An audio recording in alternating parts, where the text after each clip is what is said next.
आज का हमारा जो विषय है, इस सब्जेक्ट का जो हमने रखा हुआ है वो है सार्थक जीवन की बात, जिसमें हम समझेंगे कि जीवन को आसान या लेस कॉम्प्लिकेटेड कैसे रखें। वो कहते हैं ना कि दुनिया जो है वो किस्सों से बनी हुई है, हम सबके भीतर कुछ कहानियां बसती हैं और इन्हीं किस्सों और कहानियों से जीवन जो है, हमारा जिंदगी जो है वो बुनती रहती है। तो हमारे बीच एक ऐसी किस्सा गो, एक ऐसी कथावाचक है जो अपने शानदार अंदाज से जीवन की परतों को खोलकर रख देती हैं, जिसमें हम खुद को देख पाते हैं, अपनी परेशानियों का हल ढूंढ पाते हैं। तो मैं स्वागत करूंगी सुश्री जया किशोरी जी का, जो कथावाचक है, मोटिवेशनल स्पीकर है और सोशल मीडिया इन्फ्लुएंसर भी है। जोरदार तालियों के साथ एक बार जया किशोरी जी, बहुत बहुत स्वागत है आपका। Thank you. सबसे पहले तो यही जानना चाहेंगे कि वो क्या क्षण था, वो क्या वक्त था जब एक छोटी सी लड़की को ये लगता है कि उन्हें कथावाचक बनना है, क्योंकि घर में धार्मिक माहौल जो है वो बहुत सारे लोगों के घरों में होता है, लेकिन इस रास्ते को चुनना वो क्या चीज थी जिसने आपको प्रेरित किया? मैंने पहले भी बहुत कहा है कि मैंने इस रास्ते को नहीं चुना, इस रास्ते ने मुझे चुना। तो मैंने कभी सोच समझ के चीज नहीं करी थी। बचपन में मेरे लिए खेल था कि मुझे अच्छा लगता है गाना, तो मैं भजन गाती थी। जब कथा की बात आई, मुझे कथा करना अच्छा लग रहा था, मैंने करी। मुझे भगवान की बातें करना अच्छा लगता था, मैं बात करने लगी। मुझे सुनना अच्छा लगता था तो मैं सुनने लगी। मुझे पढ़ना अच्छा लगने लगा, मैं पढ़ने लगी।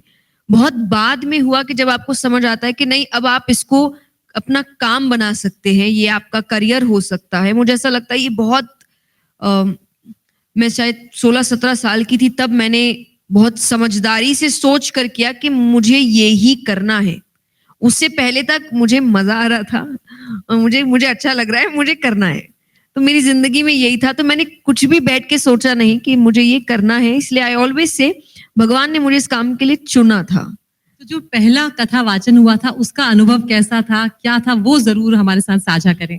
अनुभव बहुत अच्छा था, पर मेरे लिए मैं कहूंगी कि खेल ही था, क्योंकि मुझे आज भी याद है हमने जहाँ पहली कथा करी थी, वो एक मंदिर है और मंदिर के नीचे जो मंदिर का हॉल था, हमने वहां करी थी। और हॉल में आप वॉशरूम्स भी होते, सब है। तो मुझे आज भी याद है कि जब ऑडियंस आने लग रही थी और बैठ रही थी, उससे थोड़ी देर पहले मुझे रेडी होने जाना था और उससे पहले मैं उन्हीं के बच्चों के साथ खेल रही हूँ उसी हॉल में। और जो ऑडियंस बैठी हो थोड़ी देर बाद सोच रही है कि ये तो वही है ना जो कथा करने वाले हैं। And I was jumping around, मैं खेल रही हूँ और थोड़ी देर बाद मैं कथा करने बैठ गई। तो जैसा मैंने कहा, मेरे लिए ये था कि मुझे अच्छा लगता है। मेरे लिए कभी नहीं था ये मेरा काम है, अब मुझे ऐसे रहना है, अब मुझे वैसे रहना है। और मैं आज तक वैसे कभी रह नहीं पाई। तो शायद इसलिए मुझे लगता है मैं थोड़ी डिफरेंट हूँ, कि लोग कहते हैं कि चाहे वो एक्सप्रेशन को लेकर हो, चाहे जॉलीनेस को लेकर हो, बट मैं बचपन से ही ऐसी हूँ। और मैंने इसको इस तरीके से देखा कि जब तक मुझे चीज अच्छी लग रही है और मैं उस खुशी से कर रही हूँ, शायद तभी मैं कनेक्ट कर पा रही हूँ लोगों से। बिल्कुल। और कि उनको कोई अपने जैसा बैठा दिख रहा है, कि कोई हमारे जैसा बैठा है, हमारी जैसी हरकतें हैं, बस बात थोड़ी अलग कर रहा है। तो अगर वो कर सकता है तो हम क्यों नहीं? तो उनका कनेक्शन या रिलेटेबिलिटी मुझसे ज्यादा बढ़ रही है इस वजह से। लोगों को लगता है कि अपने ही बीच से कोई उठकर गई है। एग्जैक्टली। इसलिए मैं बहुत खुश हूँ इस चीज के लिए कि वो ऐसा सोचते हैं मेरे लिए।